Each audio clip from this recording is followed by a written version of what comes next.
नमस्कार and welcome back to my YouTube channel. दोस्तों, अभी तक हमने राशियों पर चर्चा की, हमने ग्रहों पर चर्चा की, ग्रहों के कारकत्व देखे, ग्रह अपने लिए कैसे काम करते वो देखे। अब कुंडली के 12 भाव पर हम चर्चा कर रहे हैं, तो एक एक करके हमने 11 भाव कंप्लीट कर लिए हैं। आज हम जानेंगे 12वां भाव, कुंडली का द्वादश भाव। सबसे पहले हम जानते हैं कि पहला भाव, पहले भाव से हमें हमारा जन्म दिखाता है, जन्म के समय का लग्न दिखाता है। उस पर से हमें पता चलता है कि हमारा व्यक्तिमत्व कैसा होगा।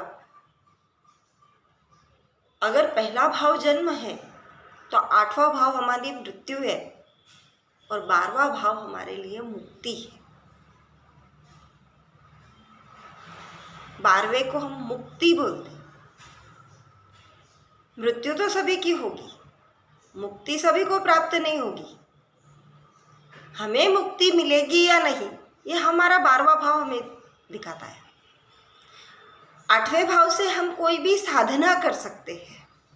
9वें भाव से हम धार्मिक कार्य कर सकते हैं। जिंदगी के लिए हम धार्मिक और अच्छी चीज़ें जो करते हैं वो हम 9वें भाव से देखते हैं। भगवान के जप तप साधना में अतिशय लीन होना वो 8वां भाव दिखाता है। लेकिन ये आगे हमारा कर्म है, 10वां भाव हमारा कर्म है कि हम क्या काम कर रहे हैं, अच्छे कर्म वो दिखते हैं। और 11वें और फिर उसके बाद में 12वें भाव से हमें दिखता है मुक्ति।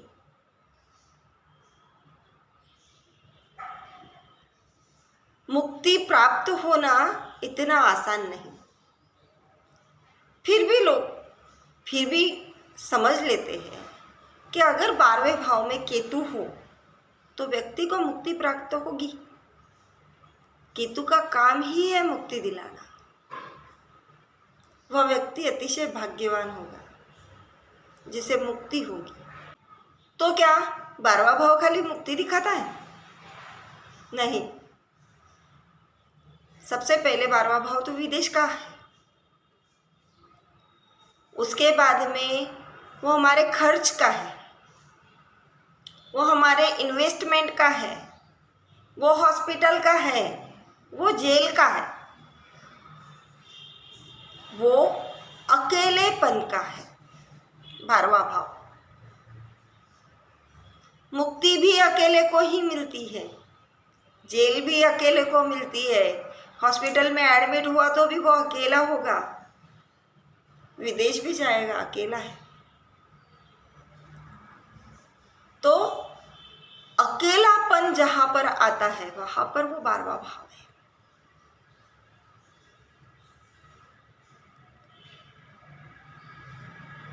आइए जानते हैं कि 12वां भाव कैसे काम करता है। एक्चुअली देखा जाए ना तो 12वां भाव बहुत न्यूट्रल है, वो अपने रिजल्ट ऐसे ही नहीं देता।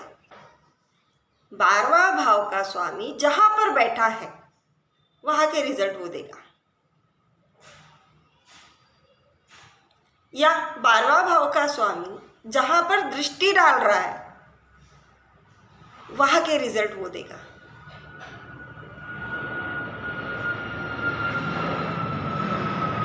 उदाहरण के लिए मैं समझाती हूँ आपको।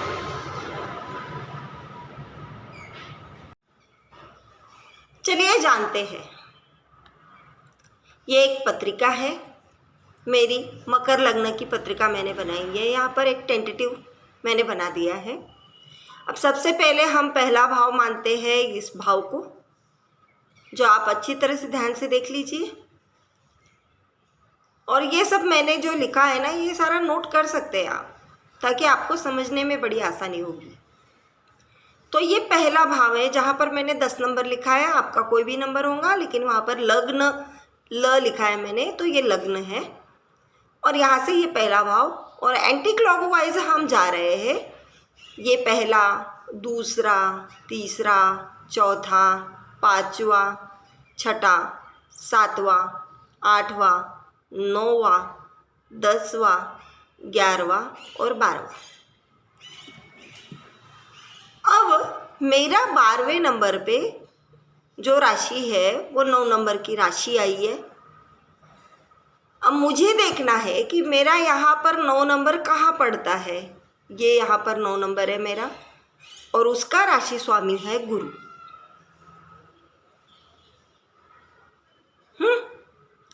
अब आप देखिए कि आपके इस 12वें भाव में आपकी कौन सी राशि है।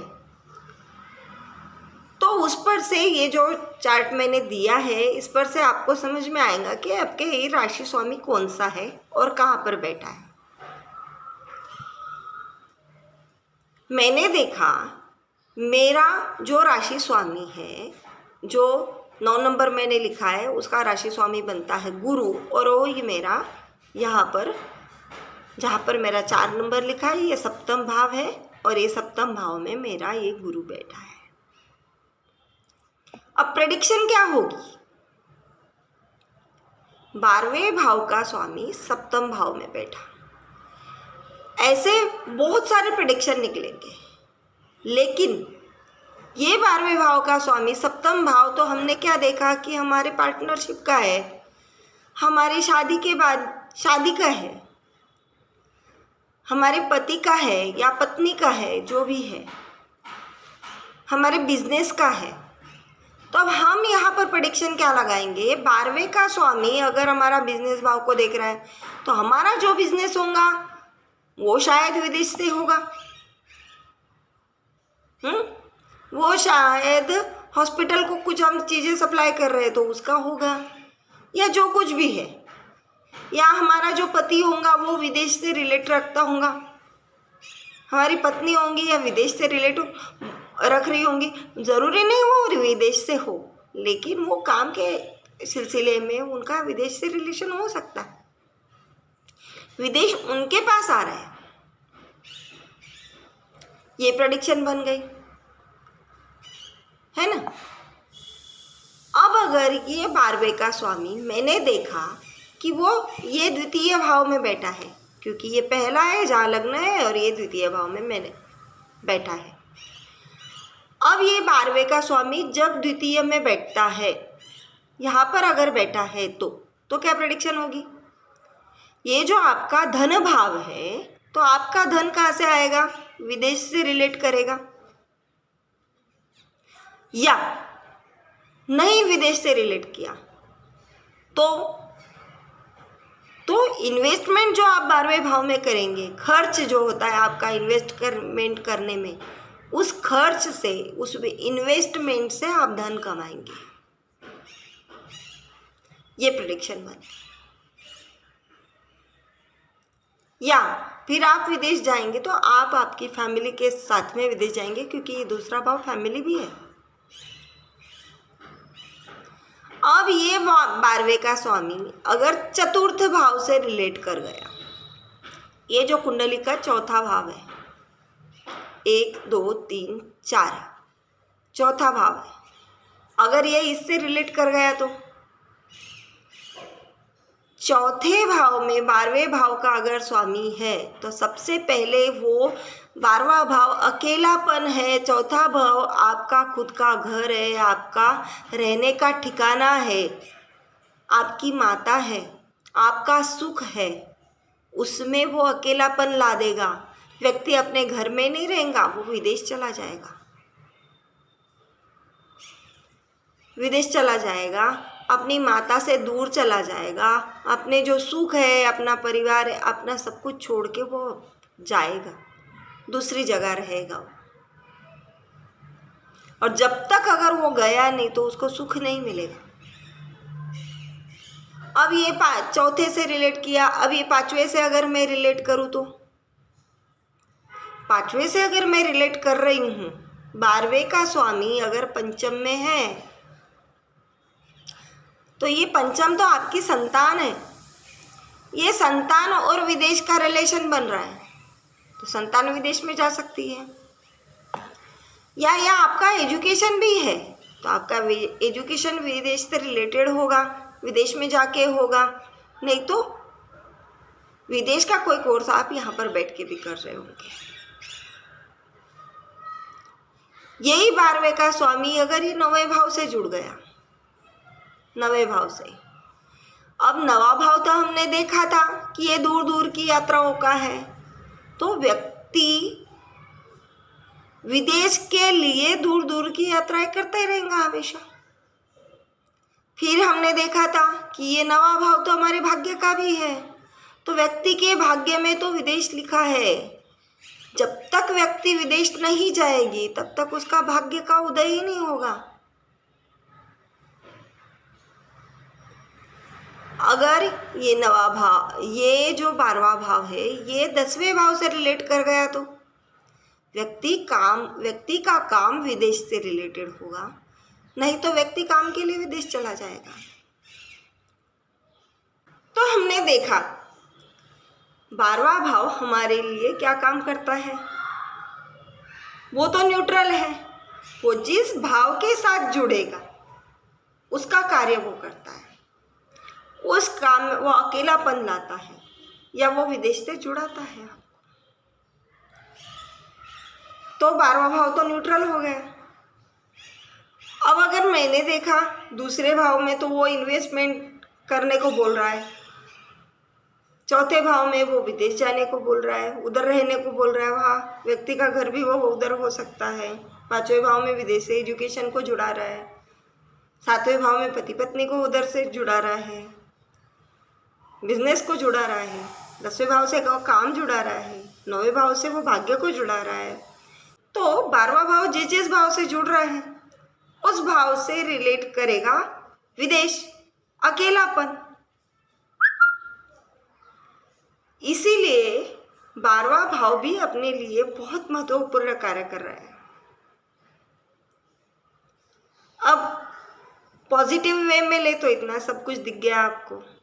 निगेटिव वे में अगर 12वां भाव हमारे को विदेश से जुड़ा भी रहा है तो हमारा खर्च भी तो करवा रहा है ना वो। अगर पत्रिका हमने देखी नहीं है और सपोज हमको पत्रिका मिल भी गई और हम देख रहे हैं इसको कि हमारा 12वां भाव इससे जुड़ा है, तो इसका मतलब खर्च वहाँ पर होने वाला है। क्या है खर्च? दूसरे से जुड़ा तो धन का खर्च कर देगा। अब धन का खर्च भी करना है, अपने पास बैंक बैलेंस भी बहुत कम हो जाएगा, लेकिन हमारे पास इन्वेस्टमेंट तो रहेगी ना। 12वां भाव तो इन्वेस्टमेंट भी है। व्यक्ति को यही बात समझनी है कि अगर मेरा 12वां भाव यहाँ पर जुड़ा है तो मुझे इसके साथ में क्या करना है। भाग्य में 12वां भाव लिखा है तो खर्च भाग्य का हो जाने वाला है नहीं। व्यक्ति विदेश जाएगा तो ऑटोमेटिक उसका भाग्य उज्जवल हो जाएगा, क्योंकि 12वें को हमको उसको जुड़ाना है, काम को हमको उसको जुड़ाना है, एजुकेशन से हमको उसको जुड़ाना है, घर रहने की जगह हमको जुड़ाना है। नहीं तो हमें सुख नहीं मिलेगा। अगर चतुर्थ में 12वां है, कितना भी आप कुछ कर लो, होमलैंड में आपको तकलीफ होगी, आपको जाना पड़ेगा।